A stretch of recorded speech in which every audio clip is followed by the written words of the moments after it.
ꯃꯌꯥꯝꯕꯨ ꯑꯍꯥꯟꯕꯃꯛꯇꯗ ꯄꯨꯅꯦꯝꯖꯔꯤ ꯑꯩꯒꯤꯁꯦ ꯉꯁꯤ ꯑꯍꯥꯟꯕ ꯑꯩꯒꯤ ꯕ꯭ꯂꯣꯛ ꯑꯣꯏꯖꯗꯣꯏꯅꯦ ꯑꯗꯨꯅ ꯑꯍꯥꯟꯕꯅꯤꯅ ꯑꯩꯁꯦ ꯌꯥꯝ ꯊꯣꯏꯗꯣꯛ ꯍꯦꯟꯗꯣꯛꯅꯗꯤ ꯍꯩꯖꯗ꯭ꯔꯤ ꯑꯗꯣ ꯑꯩꯒꯤ ꯕ꯭ꯂꯣꯛꯁꯦ ꯃꯌꯥꯝꯅ ꯅꯨꯡꯉꯥꯏꯕꯤꯕ ꯑꯣꯏꯕꯤꯔꯒꯗꯤ ꯍꯣꯔꯦꯟ ꯂꯥꯏꯛ ꯁꯞꯁꯀ꯭ꯔꯥꯏꯞ ꯇꯧꯕꯤꯔꯝꯃꯣ ꯑꯗꯨꯒ ꯑꯩꯅ ꯆꯥꯕꯗꯁꯨ ꯑꯩꯈꯣꯏ ꯌꯦꯡꯕ ꯀꯥꯟꯗ ꯑꯩꯈꯣꯏꯒꯤ ꯃꯌꯥꯝꯗ ꯅꯨꯡꯉꯥꯏꯕ ꯄꯣꯛꯍꯟꯕꯗꯣ ꯑꯗꯨꯒꯨꯝꯕ ꯑꯣꯏꯇꯥꯔꯒꯁꯨ ꯑꯣꯏꯗ꯭ꯔꯒꯁꯨ ꯑꯅꯤꯃꯛ ꯀꯃꯦꯟꯇ ꯑꯗꯨꯝ ꯊꯝꯕꯤꯔꯝꯃꯣ ꯑꯗꯨꯒ ꯃꯌꯥꯝꯅ ꯆꯥꯍꯟꯅꯤꯡꯕꯁꯤꯡꯗꯨꯁꯨ ꯑꯗꯨꯝ ꯍꯥꯏꯕꯤꯔꯛꯑꯣ ꯑꯩ ꯆꯥꯖꯔꯛꯀꯦ ꯑꯗꯨ ꯃꯌꯥꯝ ꯑꯩ ꯆꯥꯕ ꯍꯧꯔꯒꯦ ꯑꯍꯥꯟꯕꯁꯤꯗꯤ ꯑꯩ ꯏꯔꯣꯝꯕ ꯍꯥꯟꯅ ꯆꯥꯒꯦ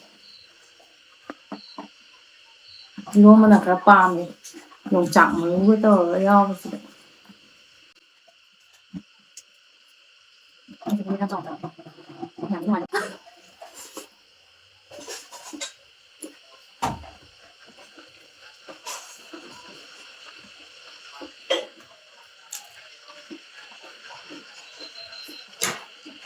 ꯃꯌꯥꯝ ꯀꯣꯠꯂꯒ ꯆꯥꯕꯁꯨ ꯌꯥꯝ ꯄꯥꯝꯃꯦ ꯁꯤꯃꯅꯥꯁꯨ ꯁꯤ ꯆꯥꯔꯒ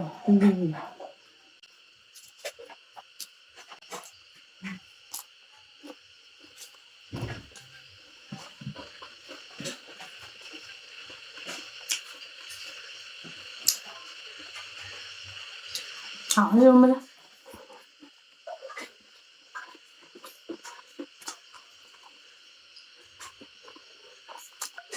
ꯌꯥꯝꯔꯛꯑꯒ ꯌꯣꯡꯆꯥꯛ ꯃꯔꯨꯒ ꯏꯔꯣꯝꯕꯅꯦ ꯁꯤꯁꯤꯅ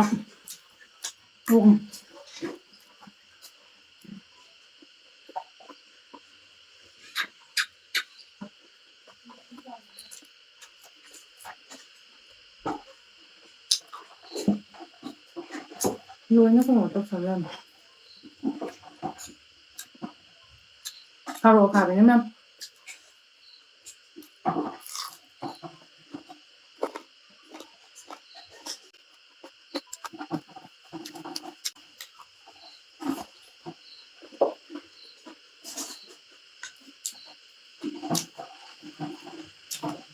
이거만 이렇습니다.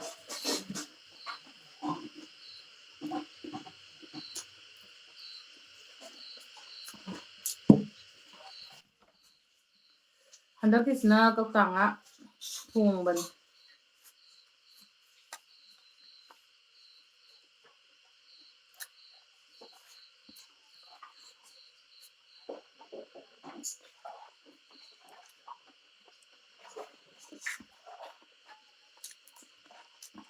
해나대요.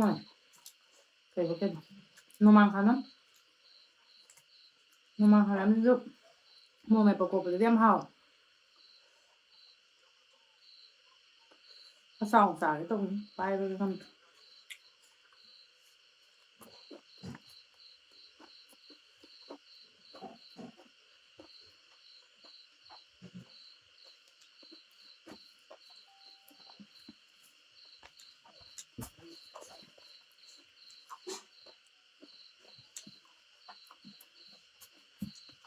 짜니는 감들. 짜.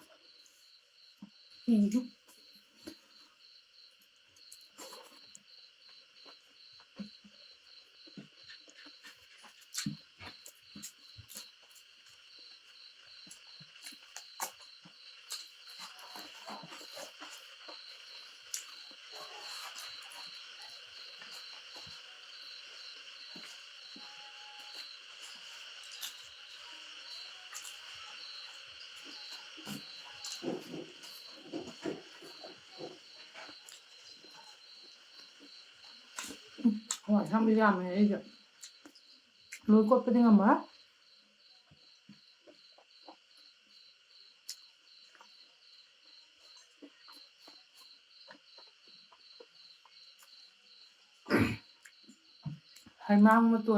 할망무돈이가 하오네 꽃도 꾸이를 꽃도 저기 깨까 농지 맞둥네 맛이 꽃도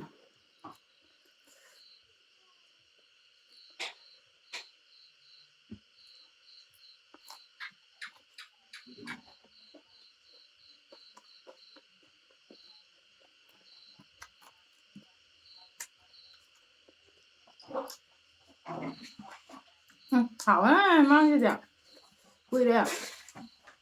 Hảo á, tí này ra được. Ra thật quỳ.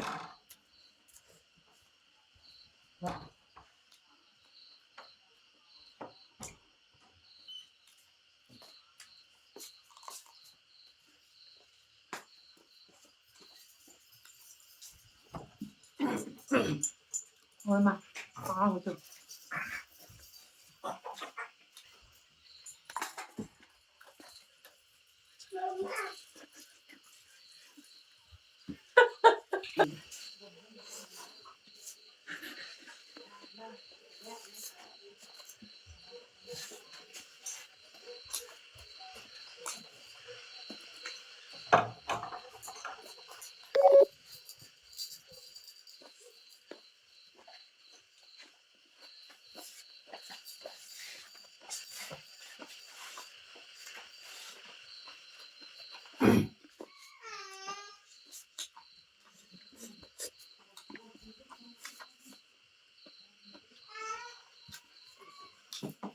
Từ đâu mà cùng chỉ có em hào.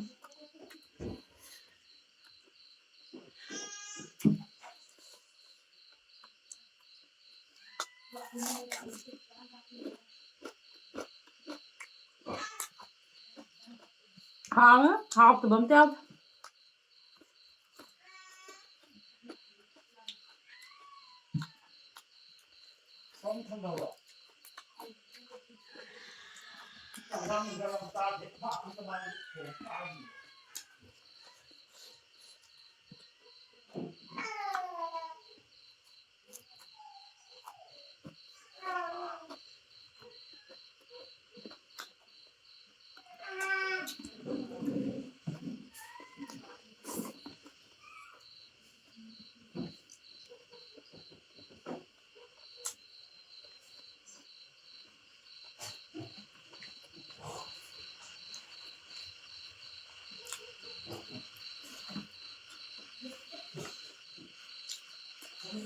Nơi thế anh em bảo bận. Cùng vào. Rồi thăm bị.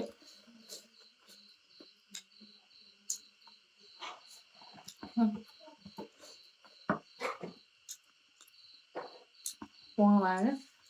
Rồi thăm bị cái đó. Cô là má cô bây giờ phải để học rồi thì ngồi em học. Rồi chúng ta người đấy. Cô liều à.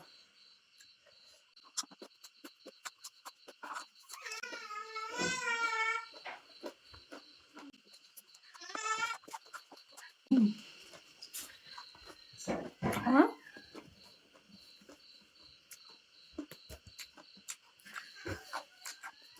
Mua mẹ bông ra. Mua gì? Thật đó? Cái gì chưa?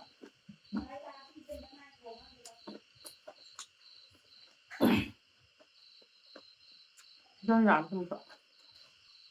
Không chả bọc à. Không chặt cái đúng pan. Kenapa sana đúng sang à mấy không chặt.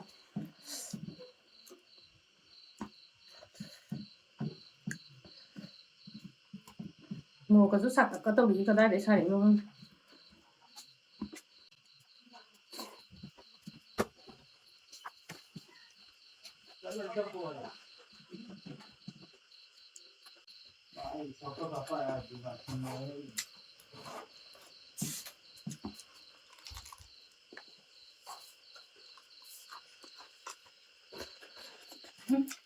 À đó là một đấy.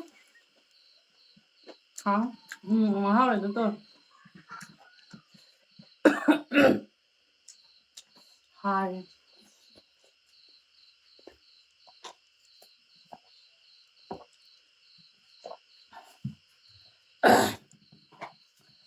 Ngâm nhà mua ai mà em ra mất tiếng ra rồi đây làm ngầm đối với những người ngầm đấy.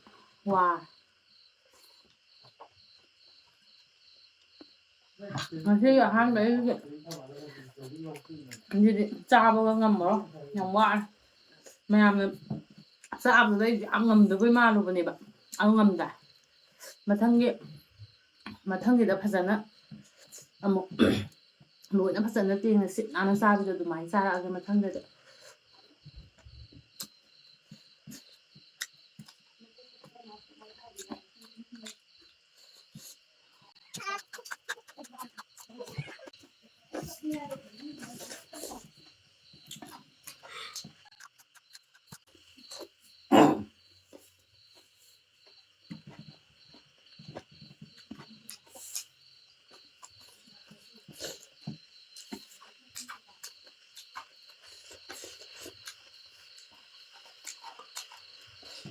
ꯍꯥ ꯌꯥꯝ ꯍꯥꯎꯕꯗꯤ ꯁꯤꯁꯤꯅ ꯍꯥꯎ ꯑꯗꯨꯅ ꯁꯤꯁꯨ ꯌꯥꯝ ꯍꯥꯎ ꯃꯊꯪꯗꯗꯤ ꯐꯖꯅ ꯆꯕꯨꯟ ꯆꯕꯨꯟ ꯌꯥꯝ ꯍꯥꯎꯅ ꯆꯥꯔꯛꯑꯒ ꯉꯁꯤꯒꯤꯗꯤ ꯑꯁꯦꯡꯕꯒꯤ ꯑꯩ ꯌꯥꯝ ꯉꯝꯗ꯭ꯔꯦ ꯌꯥꯝ ꯐꯖꯅ ꯉꯝꯒꯗꯧꯕ ꯅꯤꯡꯅ ꯑꯩꯗꯤ ꯐꯖꯅ ꯆꯥꯒꯦ ꯈꯜꯂꯝꯕꯅꯦꯕ ꯌꯥꯗ꯭ꯔꯦ